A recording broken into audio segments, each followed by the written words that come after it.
2 days after I wrote an $85,000 check to cover my daughter's wedding, the restaurant manager called me.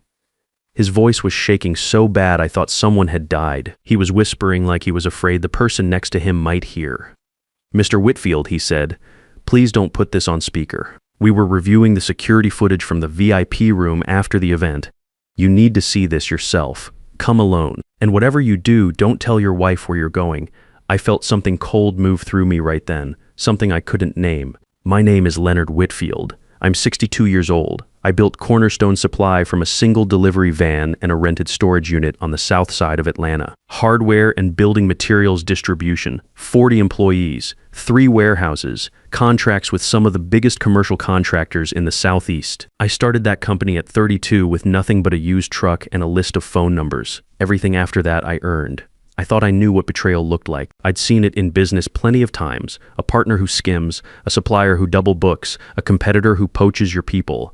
I thought I could spot it coming. I was wrong. The worst kind doesn't come from strangers. It comes from the people sitting at your dinner table. I was at the kitchen table when Clifford called. My wife Lorraine was humming to herself by the sink, arranging flowers she'd picked up at the farmer's market that morning. She looked peaceful. She looked exactly like the woman I'd spent 34 years with, the woman I'd built everything for. I told her it was the pharmacy calling about a prescription issue. I grabbed my keys, walked out to the garage, and got in my truck. The drive to the Gilded Oak usually takes about 20 minutes. I made it in 14. Clifford Russo was waiting at the service entrance when I pulled up. He's the manager there, been running events for our family for 6 years. He's usually confident, well-dressed, the kind of guy who handles problems without making them your problem. That afternoon, he looked like he hadn't slept. He was pacing near the loading dock, checking his phone every few seconds. He took me through the kitchen and down a back staircase to a small security office in the basement. There was a monitor, a couple of external hard drives, and 2 cups of coffee that had gone cold hours ago. He sat down at the keyboard and looked at me before he pressed anything. "I didn't know who else to call," he said. "I've been sitting on this since last night." He pressed play. The timestamp in the corner of the screen read 11:47 p.m. That was about 40 minutes after I'd said goodnight to the last guests and driven home thinking what a good day it had been. The VIP lounge. The private room I'd rented so the bridal party could change and have some space away from the main reception. The door opened on the screen. Lorraine walked in. She wasn't walking the way she'd walked all day, tired and a little emotional after everything. She was moving with energy. She went straight to the bar, found the Dom Perignon I'd ordered for the bridal party, and popped it open like she'd been waiting all day for that exact moment. Then my daughter Diane walked in, still in her wedding dress. Lorraine poured 2 glasses and handed one to Diane. They clinked. "To the man who built it all," Lorraine said, "and never once stopped to ask who'd be taking over when he's gone." They both laughed. I sat in that chair with my hands on my knees and I watched my wife and my daughter celebrate something I didn't understand yet. Diane dropped onto the couch and kicked off her heels. God, I thought today was never going to end. "Did you see his face when he handed over the deed to the lake house? He looked like he just won something. He always looks like that," Lorraine said, sitting down next to her. "That's his whole thing, the provider, the builder. He's so busy being proud of himself he doesn't see anything else." I didn't move, I didn't say a word. I just kept watching. Diane swirled her glass. "Nathaniel's been poking around the Henderson accounts. He asked me about the reallocation last week. What did you tell him? Restructuring initiative. He backed off, but he's going to keep looking. He always does." Lorraine nodded slowly. "Rodney confirmed the transfer can go through the church foundation. It's clean on paper. As long as we move before the end of quarter, there's nothing to trace directly. And Gareth, he doesn't know anything. He signed the property amendment because I told him it was standard estate planning. He'll do whatever you tell him. That's not a problem." Diane set her glass down and looked at her mother. "How much time do we actually have?" Lorraine didn't hesitate. 3 months. Maybe 4 if his health stays where it is, but I wouldn't push it past that. I leaned forward in the chair. My hands were shaking slightly, not from fear. From something else entirely. Diane looked at the ceiling. "You know what's funny? He kept me in sales for 6 years. 6 years. Nathaniel runs the financials. Clifford handles operations, and I was in sales. His own daughter." She shook her head. "He built something real. I'll give him that. But he never once treated me like a partner. That ends soon," Lorraine said. They clinked glasses again. The video ended. Clifford turned the monitor off and didn't say anything. I sat there for a minute without moving. The only sound in that basement was the hum of the hard drives. Then I asked him for a copy. He handed me a flash drive without a word. I shook his hand, told him he'd done the right thing, and walked back up through the kitchen and out into the parking lot. I sat in my truck for a long time before I started the engine. I wasn't ready to drive yet. I wasn't ready to do anything yet. I thought about a Sunday about 8 years ago. Diane was 23. She'd just come back from college and she asked me if she could shadow me at the warehouse for a week to see how everything worked. I remember she wore a cornerstone polo she'd found in my closet, 2 sizes too big. She spent the whole first day asking questions I couldn't answer fast enough. By Thursday, she was reorganizing the inventory system and 2 of my guys were asking her for help instead of me. That afternoon, when we drove home, she asked me what she needed to do to move into operations. I told her to keep building her sales numbers first. Get a foundation. Learn the customer side. She nodded. She didn't argue. I never revisited that conversation. I kept meaning to. I never did. I started the truck and drove. I didn't go home, not yet. There's a diner about 3 miles from the Gilded Oak that I used to stop at when I was first getting Cornerstone off the ground. Back when I was doing deliveries myself and eating dinner at 9 p.m. because that was when the day finally ended. The booths are still the same vinyl. The coffee is still bad. Nobody there knows who I am or wants anything from me. I took a corner booth and ordered black coffee, and I sat there and I thought. I went through everything I knew, the video, the names, the accounts Lorraine had mentioned. Rodney Pullman, our community pastor, a man I'd personally donated over $180,000 to over the years for building repairs and outreach programs. The Henderson contracts, which represented roughly $740,000 a year in recurring business. The property amendment Gareth had apparently signed without understanding what he was signing. I thought about walking through my front door and confronting Lorraine directly. I played it out in my head. She'd deny the video. She'd say it was taken out of context. She'd call a lawyer before I finished my second sentence. She'd been watching me operate for 34 years. She knew exactly how I moved and exactly how to stay one step ahead of it, so I wasn't going to do that. I left the diner around 10 p.m. and called Vivian Okafor from the parking lot. Vivian has been my business attorney for 15 years. She charges more per hour than most people make in a day, and she is worth every dollar. When she picked up, I told her to open a new file. I gave her a code name I'd used once before for a corporate restructuring that had gone sideways. Omega? She didn't ask why. She just asked where to start. I told her to start with the Henderson contracts. Find out who currently holds them and under what corporate name. She said she'd have something by morning. I drove home. I walked into the house. Lorraine was already in bed reading. She looked up and asked if everything was okay. I told her yes, just a long day, and I went to the bathroom and stood at the sink for a while looking at myself in the mirror. I went to bed. I don't think I slept more than 2 hours. The next morning I told Lorraine I wasn't feeling well. Chest tightness, some dizziness. I made a show of calling my doctor's office while she was in the room, booked an appointment for that afternoon, and spent the morning at my desk acting like a man who was tired and a little worried about his health. Which wasn't entirely an act. At the doctor's office I let them run an EKG and some blood work I didn't need. On the way back I stopped at Cornerstone's main office and asked Nathaniel to meet me in the back conference room. I closed the door. Nathaniel Cruz has been my head accountant for 22 years. He came on when Cornerstone was 8 years old and I finally had enough business that I needed someone to manage the books full time. He's methodical, careful, and loyal to the company itself, not to any individual in it. That matters more than most people realize. I told him what I'd seen on the video, all of it. He didn't react the way I expected. He didn't look shocked. He looked relieved. He pulled up a folder he already had open on his laptop and turned the screen toward me. He'd been flagging irregularities for 6 months.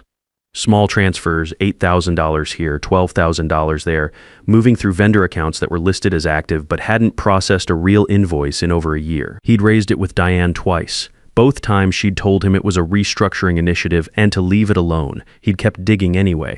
What he'd found by the time I sat down across from him was $800,000 moved over 18 months, and the Henderson, Dalton Brothers, and Reeve Industrial contracts worth a combined $2.1 million a year had been quietly redirected to a company called Bridgepoint Materials, LLC. Bridgepoint was registered in Nevada. The registered agent was a name neither of us recognized, but the mailing address on the articles of incorporation was a P.O. box I knew. Lorraine had been using it for her garden club's charity correspondence for years. I sat back in my chair and looked at the ceiling for a second. How long have you been sitting on this? I asked. 6 months for the transfers, he said. The contract redirection I only confirmed last week. I didn't want to bring it to you until I had something solid. I didn't want to be wrong about this. You're not wrong, he nodded slowly. What do you need from me? I told him to keep working and document everything, every transfer, every date, every account number. I needed a complete audit trail. I told him not to say a word to anyone in the building, not to change anything, and not to let Diane know he was still looking. He said he understood. He closed his laptop. I walked out of that conference room feeling something shift inside me. The part that had still been hoping there was an explanation, some misunderstanding I'd missed, that part was gone now. What replaced it was cold and quiet and very focused. That evening, I sat in my study after dinner with my phone in my hand. I had Diane's number pulled up on the screen. I sat there for probably 4 minutes just looking at it. Part of me wanted to call her, to ask her directly, to give her a chance to explain herself before any of this went further. She was still my daughter. Whatever she'd done, she was still the kid who'd spent a Thursday reorganizing my warehouse and made 2 of my guys look at her like she ran the place. I put the phone down. There was nothing she could say that would change the video. There was nothing she could say that would explain $800,000 and 3 stolen contracts. And if I called her, she'd warn Lorraine, and Lorraine would warn Rodney. And by morning, everything that could be moved or deleted would be gone. I put the phone in my desk drawer and went to bed. Wednesday, I called Gareth and asked him to meet me for lunch, just the 2 of us. Gareth Nolan is 35 years old. He's a structural engineer, steady, practical, not the kind of guy who looks for angles. He married my daughter 2 days ago, and I don't think he had any idea what he'd walked into. When he sat down across from me at the restaurant, he looked nervous, like he was bracing for a father-in-law talk about expectations and responsibilities. I told him that wasn't why I called. I slid a folder across the table. Inside were copies of 2 documents with his signature on them, a property transfer amendment and a vendor authorization form, both connected to Bridgepoint Materials. He picked them up and read them slowly. I watched his face. She told me these were standard estate planning forms, he said. She said you'd asked her to handle the paperwork. I never asked her to handle anything, I said. He set the papers down. He looked at the table for a moment. Then he looked at me. What do you need? He asked. I told him I needed a signed affidavit stating that he had not knowingly authorized any transfer of Cornerstone assets, that he had signed those documents under the belief that they were routine estate documents, and that he had not been informed of Bridgepoint Materials or its connection to any family accounts. He didn't ask for time to think about it. He didn't say he needed to talk to Diane first. He just asked when and where. I told him Vivian's office, Thursday morning. He showed up at 9 a.m. By Thursday afternoon, Vivian had everything she needed. I sat in her conference room while she walked me through the full package. The VIP lounge footage from Clifford, time-stamped and verified by the restaurant's security vendor. Nathaniel's complete audit showing $800,000 in transfers across 18 months through dormant vendor accounts. The Bridgepoint Materials Incorporation documents with Lorraine's P.O. box listed as the mailing address. Bank transfer records tracing 3 separate wire transfers from Bridgepoint's Nevada account to a personal savings account held jointly by Lorraine and a second name I didn't recognize. A name I later found out belonged to a cousin she'd stayed close to for years, but never mentioned to me. Gareth's signed affidavit, and a recorded phone call. That last one came from Frederick Holloway, a private investigator Vivian had used before. He'd been on the case for 48 hours. The recording was from a call between Diane and Rodney Pullman, captured legally through a method I didn't ask too many questions about. In the call, Diane asked Rodney when the next foundation disbursement was scheduled. Rodney said end of month. Diane said to make sure the amount matched what they discussed and to route it the same way as before. Rodney said he would. That was it. 30 seconds, but it was enough. Vivian filed the evidence package with the IRS, the Georgia Department of Revenue, and the Fulton County DA's office that same afternoon. She also filed to invalidate the Henderson Dalton brothers and Reeve Industrial contract redirections on the basis of unauthorized execution. Diana had signed my name on 2 of the 3 authorization forms, on documents I had never seen and never approved. That's not estate planning. That's forgery. I drove home Thursday evening and had dinner with Lorraine. She made pot roast. She asked how I was feeling. I told her better, just tired. She said I'd been working too hard for too long and that maybe the succession was coming at the right time. I agreed with her. I said I'd been thinking the same thing. She looked pleased. Friday morning, I told her I wanted to do the succession properly, not just a quiet document signing. I wanted the people who'd helped build Cornerstone to be there. Partners, board members, contractors, investors. The people who'd trusted me for 30 years deserved to see who was taking over. I said I'd host it at Riverside Country Club on Saturday, a proper event. I'd have the AV team set up the presentation screens for a formal announcement. Lorraine said that sounded exactly right. She called Diane within the hour. I know because I heard her on the phone in the kitchen while I was in my study. She was telling Diane to wear something professional, to be ready to speak if I asked her to. That Saturday was the day. I sat at my desk and listened to her voice carry down the hallway, and I felt nothing, not anger, not sadness, just a clear, flat certainty about what was coming. I spent Friday afternoon at Cornerstone. I met with the board quietly, one member at a time, and told each of them there had been a serious compliance issue and that I needed them at Saturday's event. I didn't tell them what was on the presentation, I just told them to be there. I also signed a succession document Vivian had prepared, not the one Lorraine and Diane were expecting, a different one. It named Nathaniel Cruz as interim director with full operational authority pending board ratification. It placed all remaining liquid assets into a protected operating trust managed by the company's auditors. And it transferred personal ownership of the 3 warehouses and all company vehicles into the trust as well, removing them from any claim tied to marital assets. I signed it Friday at 4 p.m. Vivian filed it at 4:30. By the time Lorraine and Diane sat down to dinner Friday night, thinking about everything they were about to receive, there was nothing left to take. Saturday morning I got up early. I pressed my Navy suit, the one I'd worn when I signed the contract that made Cornerstone a real company. I made coffee. I sat at the kitchen table in the quiet house, and I drank it slowly. Lorraine came downstairs and said I looked good. I thanked her. We drove to Riverside Country Club together. She sat in the passenger seat and talked about the venue and whether there'd be enough parking. I nodded and kept my eyes on the road. The Riverside Country Club banquet hall holds about 350 people. That afternoon it was close to full. Contractors I'd worked with for 2 decades. Board members, suppliers, investors who'd backed Cornerstone in the early years when backing us was a risk. The bank manager who'd given me my first commercial line of credit when I had 1 warehouse and a prayer. People who'd trusted me with their business and their handshakes for 30 years. They'd come because I'd told them this was a succession event, a formal handover. They thought they were there to watch me step back and pass the keys to someone who'd carry the company forward. They were right about that part. They just had the wrong picture in their heads about how it was going to go. Lorraine and Diane sat in the front row. Lorraine was in a dark green dress she'd bought earlier in the week. Diane was in a charcoal blazer, hair done, looking like a woman who was about to be introduced as the new face of something. She looked confident, she looked ready. Gareth was near the back, off to one side, where I'd asked him to be. Rodney Pullman was 3 rows back on the left side. He'd come because I'd personally invited him, told him I wanted the community represented at the handover. He'd said it would be an honor. I stood at the podium and looked out at the room. I took a breath.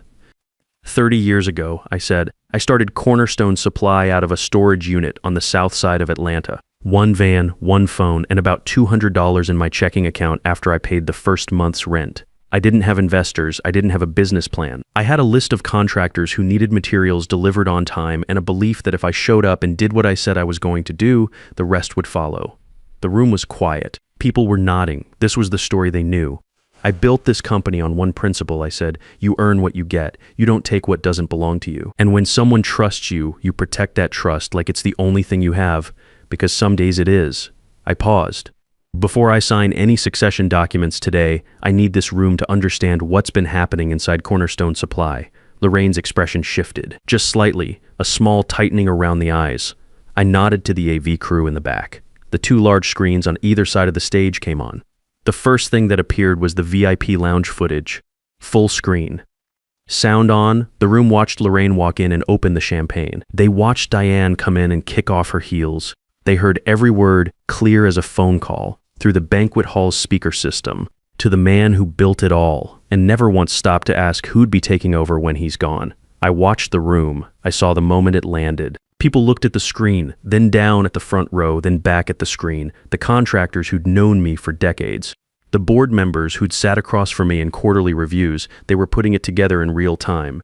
Diane gripped the armrest of her chair. Her chin came up, that reflex of someone who's deciding whether to fight or go still. Lorraine didn't move at all. She sat perfectly upright and stared at the screen with an expression I couldn't fully read. Not panic. Something closer to a person watching an accident from a distance and realizing too late it involves them. The video ran through to the end. The room was completely silent. The screen changed. Nathaniel's audit summary filled the display, every transfer laid out in rows. Dates, amounts, account numbers. 18 months of small movements that added up to $800,000 out of Cornerstone's operating accounts. The final line showed the total in red. A man in the 3rd row, a contractor named Ellison who'd been doing business with us for 14 years, leaned over and said something quietly to the person next to him. I saw the bank manager fold his hands on his knees and look at the floor. The screen changed again. The Bridgepoint Materials Incorporation documents. Nevada registration, and next to it a simple document showing the P.O. box address, just the address. People in that room knew Lorraine. Some of them had received garden club mailings at that same box number. I heard someone behind me draw a slow breath, then the 3 contract redirections. Henderson, Dalton Brothers, Reeve Industrial, combined value $2.1 million a year. All quietly moved to Bridgepoint over a period of 8 months. And below that, 2 scanned signature lines. My name written in handwriting that was not mine. Diane stood up. "That is not what it looks like," she said. Her voice was steady but tight. "Those signatures were authorized verbally. He told me to handle the contract restructuring. He doesn't remember half of what he authorizes anymore." The room went quiet in a different way. I looked at her. "Sit down, Diane. You've been confused," she said, louder now, turning slightly toward the audience. "Everyone here knows you've been having health issues. Nobody is saying you did anything wrong, but you're misreading what you're seeing." "Gareth?" I said. Gareth stood up from his seat near the back wall. He walked to the podium and I stepped aside. He picked up the microphone. "My name is Gareth Nolan," he said. "I'm Diane's husband. I signed 2 of the documents you're looking at on that screen. I signed them because Diane told me they were routine estate planning forms that Leonard had requested. I did not know what Bridgepoint Materials was. I did not know those contracts were being redirected. I gave a sworn affidavit to that effect on Thursday morning." He set the microphone down and walked back to his seat. Diane turned and looked at him. The expression on her face was something I won't describe. Some things don't need words. Lorraine finally spoke. Her voice was quiet, almost calm. "Leonard, you don't have to do this here." "I know I don't have to," I said. "I'm choosing to." The screen changed one last time. The recorded call. Diane's voice and Rodney Pullman's coming through the speakers. 30 seconds. Routed the same way as before. Rodney stood up from his seat. He looked at the exit. He took 1 step toward it. The main doors at the back of the hall opened. Vivian walked in with 2 officers from the Fulton County Financial Crimes Unit and a representative from the IRS field office. Behind them was a 3rd officer I recognized as part of the DA's white-collar division. Rodney sat back down. Vivian walked to the front of the room and spoke briefly to the lead officer. He nodded and they split into 3 groups. 2 officers approached the front row. Lorraine stood up slowly, the way a person does when they've decided there's no point in making it worse. She didn't look at me. She looked at Diane. Something passed between them that I couldn't read and didn't try to. The officer beside her said her name and she nodded once and walked with him toward the side exit. Diane didn't go quietly. She pulled her arm back when the 2nd officer reached for it. She looked around the room like she was deciding whether anyone was going to help her. Nobody moved. The contractors, the board members, the investors, they all just watched. Ellison, the contractor from the 3rd row, looked at his hands. She looked at me last. "You couldn't just talk to me," she said. "You couldn't just sit down and have one conversation." I didn't answer her right away. I thought about the Sunday she'd come back from college in my oversized polo shirt asking questions faster than I could answer them. I thought about the drive home when she'd asked me about operations and I'd told her to build her sales numbers first. I thought about every time after that when I'd meant to revisit that conversation and didn't. "I should have talked to you sooner," I said. "That part's on me." She stared at me for a moment. Then the officer guided her toward the exit and she went. Rodney Pullman was escorted out without drama. He shook his head the whole way to the door, muttering something I couldn't hear. He'd been taking from the church foundation and from me for years behind a face I'd trusted at my dinner table. I didn't have anything to say to him. The room was quiet after the doors closed. I stood at the podium for another moment. About 300 people were looking at me and nobody was saying anything. I didn't have a speech prepared for this part. I just said what was true. "Cornerstone Supply is not closing," I said. "The company is sound. The accounts are protected. Nathaniel Cruz is taking over as interim director effective today with full board authority. The 3 redirected contracts are being reclaimed through legal action already in progress. Your business relationships with Cornerstone are not affected by any of this." I saw some of the tension in the room drop. I built this company for 30 years because I believed that showing up and doing right by people was enough. I still believe that. I just learned this week that believing it about yourself isn't the same as making sure the people around you believe it too. I stepped down from the podium. I found Nathaniel near the side wall. He looked like a man who'd been holding his breath for 6 months and had finally been allowed to exhale. I shook his hand and told him the company was his to run. He said he'd take care of it. I knew he would. I found Gareth sitting alone at a table near the back. He had a glass of water in front of him that he hadn't touched. He looked like a man trying to figure out what his life looked like now. I sat down across from him. "You did the right thing," I said. He looked up. "I didn't know what I was signing." "I know. That's not what I mean when you found out you made a choice. That matters. He nodded slowly. He didn't have much to say, and I didn't push him. Some things need time before they turn into words. I stood up, picked up my jacket from the back of the chair, and walked out through the main lobby. My truck was at the far end of the parking lot. A 1967 Ford Bronco dark red that I'd been restoring in my garage on weekends for 3 years. Lorraine had called it embarrassing every time she saw it. Too old, too loud, not what a man in my position should be driving. I climbed in. The engine turned over on the first try, that low rolling rumble I'd spent months dialing in exactly right. I pulled out of the lot and onto the main road, and I just drove. No destination, no calls to make, no one waiting on me. I'd lost a wife and a daughter inside of 1 week. I'm not going to pretend that doesn't sit heavy. It does, probably always will. But I also know this. I spent 30 years building something real, and it's still standing. The people who actually kept it running, Nathaniel, the drivers, the warehouse crews, the contractors who called us back year after year, they're all still there. That's the part that holds. I set up a $200,000 scholarship fund the following Monday for kids of Cornerstone employees who want to go into business or trades. That's the legacy I wanted to leave. Not a name on a building, something that keeps moving after I'm done. I've been asked a few times since then whether I regret how it played out, whether I should have handled it more quietly. No. The truth needed to be said in front of the people who deserve to hear it. The ones who trusted me, they had a right to know. If you've ever worked hard for something and had someone close to you treat that work like it was theirs to take, you already know how this story feels. You don't need me to explain it. What I will say is this. Loyalty isn't something you're owed because of a last name or a blood relation. It's something people either show you or they don't. Pay attention to what people show you, not what they say, not what they promise. If this story hit close to home, leave a comment below. I read all of them. And if you're not subscribed yet, now's a good time.